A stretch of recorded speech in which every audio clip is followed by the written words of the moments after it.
আসসালামু আলাইকুম everyone. Any notice today YouTube চ্যানেলের পক্ষ থেকে সকলকে জানাচ্ছি শুভেচ্ছা। তো আজকের ভিডিওতে জাতীয় বিশ্ববিদ্যালয়ে সেপ্টেম্বর 25, 2024 যে নোটিশগুলো প্রকাশিত হয়েছে সেগুলো আপনাদের সাথে আলোচনা করব। তো অবশ্যই ভিডিওটি না টেনে সম্পূর্ণ ভিডিওটি দেখবেন। মূল ভিডিওটি শুরু করার আগে সবার কাছে ছোট্ট একটা রিকোয়েস্ট, যারা এখনও চ্যানেলটি সাবস্ক্রাইব করেনি তারা অবশ্যই চ্যানেলটি সাবস্ক্রাইব করে আমাদের সাথেই থাকবেন। সেপ্টেম্বর 25, 2024 জাতীয় বিশ্ববিদ্যালয়ে যে নোটিশগুলো প্রকাশিত হয়েছে তার প্রথমটি হচ্ছে 2023 সালের BBA honours in tourism and hospitality management দ্বিতীয় বর্ষ দ্বিতীয় সেমিস্টার পরীক্ষার সময়সূচি। এরপরে আছে 2023 সালের BSc honours in computer science and engineering CSC দ্বিতীয় বর্ষ দ্বিতীয় সেমিস্টার নতুন পুরাতন সিলেবাস অনুযায়ী পরীক্ষার সময়সূচি।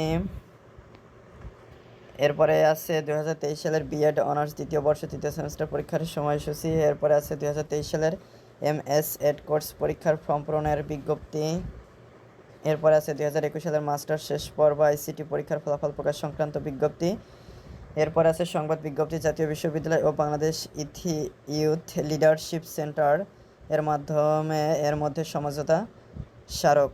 তো সেপ্টেম্বর 25, 2024 যে নোটিশগুলো প্রকাশিত হয়েছে সেগুলো আপনাদের সাথে আলোচনা করলাম। এর মধ্যে থেকে যেটা যাদের জন্য গুরুত্বপূর্ণ সেটা বিস্তারিত দেখে নিতে পারেন। বিস্তারিত দেখতে না পারলে সেটা কমেন্ট করে জানাতে পারেন, তাহলে সেটা নিয়ে বিস্তারিত ভিডিও তৈরি করে আপলোড করে দিলে আপনারা বিস্তারিত জানতে পারবেন। তো পরবর্তী ভিডিওতে কথা হবে। আজকে এ পর্যন্তই। ধন্যবাদ সবাইকে।